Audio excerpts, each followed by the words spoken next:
आपण वर्ग काढणे हा घटक ट्रिकच्या पद्धतीने अभ्यासणार आहोत।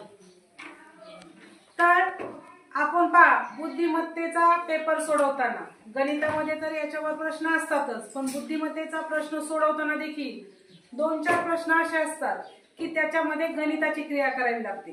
बरोबर आहे की नाही? म्हणजे त्याच्यामध्ये काय असतं, मूळ संख्या असतात, काही मध्ये वर्ग असतात, घन असतात, आणि मग त्यावेळेस आपले सगळेच वर्ग पाठ असते ना असं नाही। तर एकदम सोप्या पद्धतीने आपल्याला वर्ग कसा काढायचा आहे तर त्याची ट्रिक आपण पाहणार आहोत। आता आपण एक उदाहरण म्हणून या ठिकाणी 25 चा वर्ग घेतला। पाठ आता काहींचे वर्ग पाठ असतात, काहींचे वर्ग पाठ नसतात, आणि आपण समजा 20 पर्यंत वर्ग पाठ करतो, पण पुढचे आपले वर्ग जर म्हणलं आपल्या 42 चा वर्ग सांगितला तर आपला पाठ नसतो तो, म्हणून ती एक कसा काढायचा आणि तो बी कमी वेळेमध्ये काही मिनिटातच। तर पहा, आपल्याला 1 ते 10 पर्यंत सगळ्यांचे वर्ग पाठ असतात की नाही? आहेत का सगळ्यांचे? हो। तर पहा, 5 चा वर्ग किती? 25। किती? 25। 2 चा वर्ग 4। 0 4 लिहायचं, कारण कधी नंतर मी तुम्हाला सांगते, आपण परत एक उदाहरण पाहू की त्यासाठी आपल्याला या ठिकाणी 4 संख्या पाहिजे।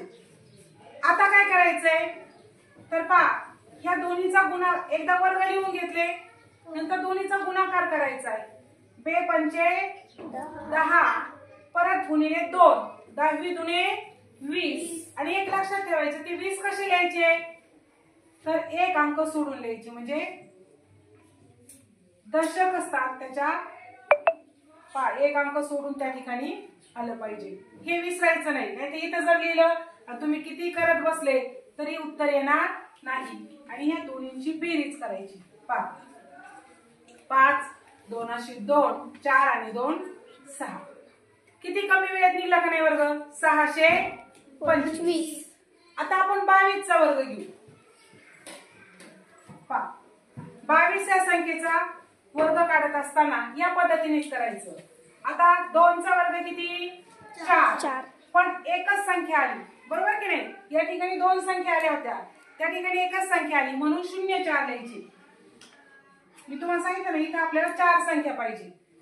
त्यानंतर या ठिकाणी परत 2 चा वर्ग 4, फक्त 0 4 लिहायचे। आता या दोन्हींचा काय करायचा आहे? गुणाकार करायचा आहे। 2 दुने 4, आणि त्याला परत गुणिले त्या 4 ला 2 करायचं, 4 दुने 8।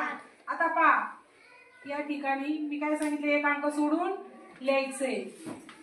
4 4, 8 8 आणि 4 4। आहे की नाही सोपं?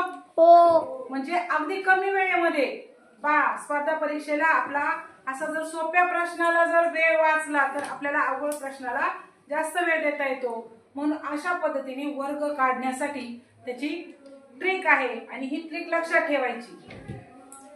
पहिल्यांदा वर्ग करून घ्यायचा, त्यानंतर दोन्हींचा गुणाकार करायचा, आणि त्याला 2 ने काय करायचं, परत गुणायचं, आणि ती संख्या सगळ्यात महत्वाचं एक अंक सोडून लिहायची, आणि मग त्याची बेरीज करायची। आणि ज्या वेळेस एकच येतो वर्ग, एक अंक येतो, त्यावेळेस 0 4 लिहायची, हे विसरायचं नाही। लक्षात आलं सगळ्यांच्या? अशा पद्धतीने आपण काही सेकंदामध्ये वर्ग निघतो, सराव झाल्यानंतर काही सेकंदामध्ये, म्हणजे मिनिट सुद्धा आपल्याला लागत नाही।